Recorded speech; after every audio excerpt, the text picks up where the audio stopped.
Sige mga kaibon, maraming salamat po. Welcome back sa YouTube channel natin. Kumusta po kayong lahat mga kaibon?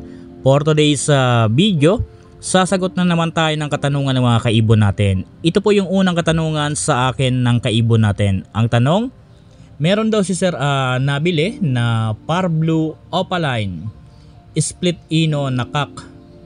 Ang tanong sa atin ngayon ni Sir, saan daw ba magandang ipares para makapagpalabas ng Cremino Opa na kak at Cremino Opa na hen?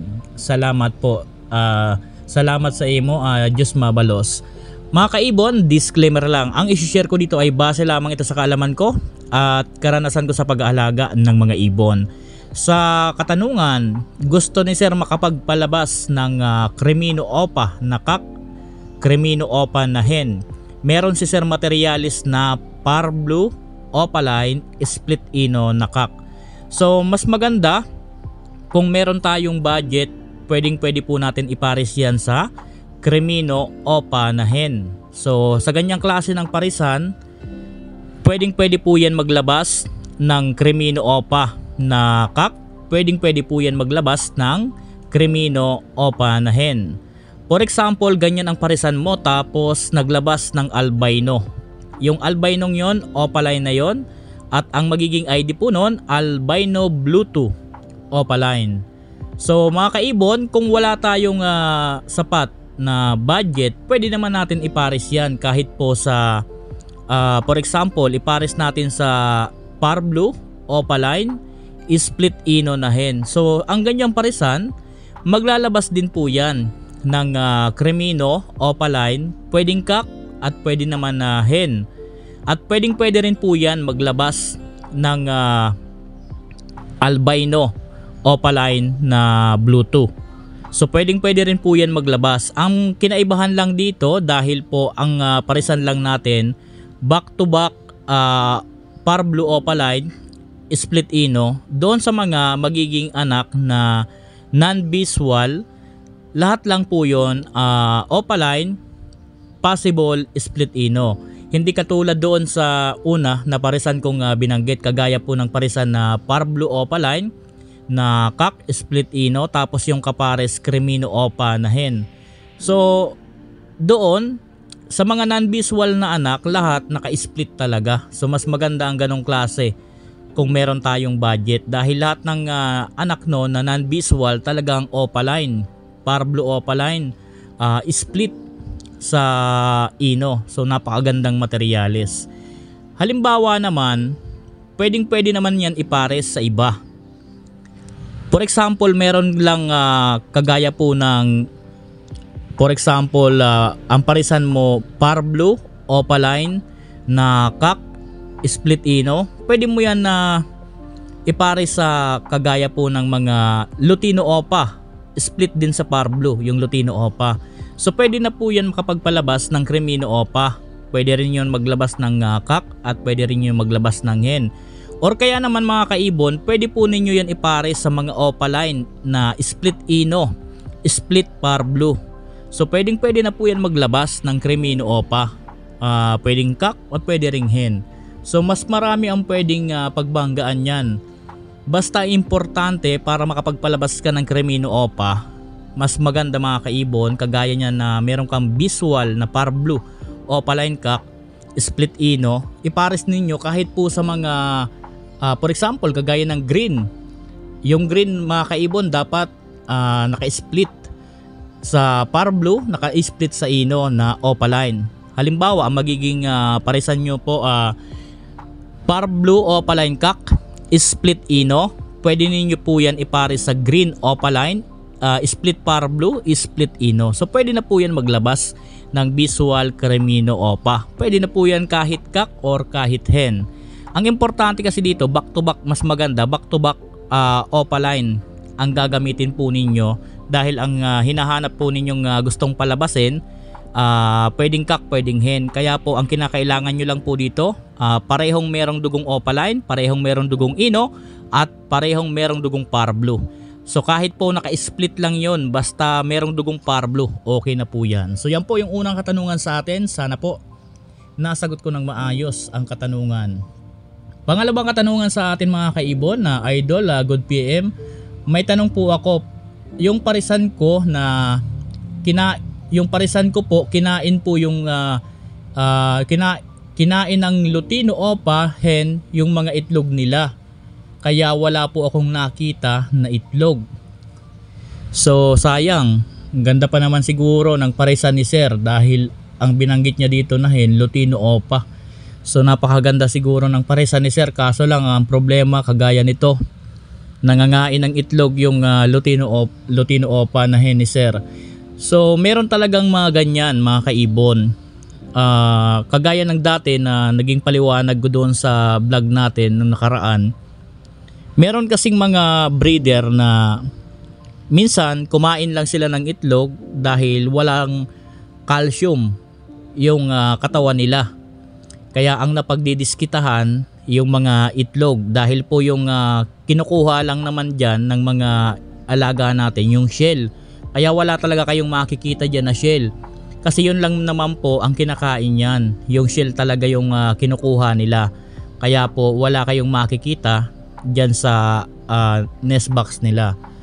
Halimbawa, yung pag-breed mo sa kanila, wala silang cattle bone, walang mineral block.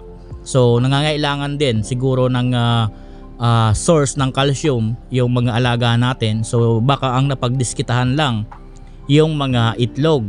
Kaya po mas maganda palagi po tayo mag-prepare ng cattle bone or mineral block dyan sa kulungan kapag nagbe-breed tayo ng mga alaga natin. Saka importante talaga yung cattle bone para sa akin.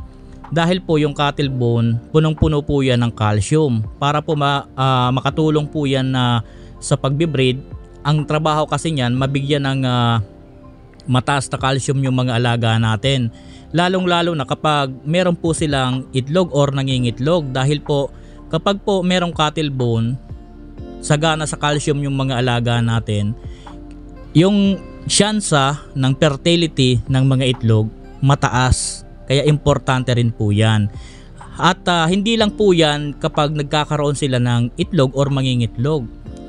Kung mapapansin ninyo kapag nagbe-breed po tayo, yung mga alaga natin kapag po merong inakay, halimbawa yung inakay 2 weeks old, mapapansin po ninyo yung breeder natin kain ng kain po yan ng cattle bone. Kain po yan ng kain at sinusubo po doon, sinasama sa patoka sa pagsubo doon sa mga inakay po nila. Dahil po yung calcium pampalakas po ng resistensya at buto ng mga alaga natin yan. Lalong lalo na po yung mga inakay. Kaya importante po yan. Ngayon, about dito sa kumain ng itlog, baka po walang cattle bone dyan sa kulungan po ninyo.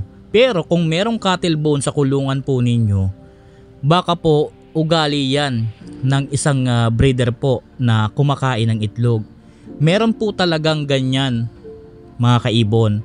Meron talagang ganyan na kumakain ng itlog. Mas maganda kung wala lang cattle bone dahil pwede pa nating maagapan. Ipahinga lang natin yung breeder. Huwag muna natin isa lang, tapos i-condition natin yung katawan, lagyan na natin ng cattle bone, and then kapag magbe-breed na uli, lagyan natin ng cattle bone para hindi na maulit ang ganon or baka hindi na ulitin ang ganon. Pero kung yun nga, maging ugali, for example, nangingitlog, tapos ganyan ang ginagawa, kinakain, ugali na yung ganyan, mahirap na pong pigilan yan mga kaibon. Ang mapapayo ko sa ganyan, mas maganda, lalo kung maganda ang parisan po ninyo tapos ayaw nyo naman biyakin dahil siyempre minsan kung maganda ang parisan natin sayang. Ang gawin nyo po, abang-abangan ninyo. Halimbawa po, matansya po ninyo kung kailan mangingitlog para po makuha po ninyo yung itlog. Para kung sakali man, pwede po ninyong ipaposter para hindi masayang. So ganoon na lang po siguro ang gagawin po ninyo dahil kahit po siguro biyakin po ninyo yan, parisan po ninyo ng iba. Kung ganyan na po ang ugali niyan, hindi po yan bababago. Base sa karanasan ko, kapag inugali na ng isang ibon, talagang hindi na natin mababago yung kahit na biyakin natin ng biyakin yan, ipahinga ng ipahinga, ganon pa rin yan. Kung merong pares yan, mas maganda ituloy mo na lang. At yung pag nangitlog, bantayan po ninyo, kunin po ninyo at ipaposter dahil sayang kung Project Lutino Opa yan, sayang naman. Kasi mga kaibon, ganyan po ang kadalasan na nangyayari. Kapag walang cattle bone, pinagdidiskitahan yung itlog. Kapag naman merong cattle bone tapos kinakain yung itlog, ugali na yan. Para sa karanasan ko, ugali na yan. Kahit biyak-biyakin natin yan, talagang ganon pa rin ang gagawin niyan kapag naging itlog, dahil kumbaga naging hobby niya yung ganon na ginagawa, kumain ng itlog. So yan na lang po ang gawin po ninyo, dahil sayang naman po yung parisan po ninyo. So ito yung panghuling katanungan sa atin. Sir, bakit po kaya naglabas ng albino yung parisan ko na Lutino cock at yung kaparis green split ino na hen? So yung parisan ni Sir naglabas ng albino daw. Ang parisan niya Lutino cock and green yung hen split ino.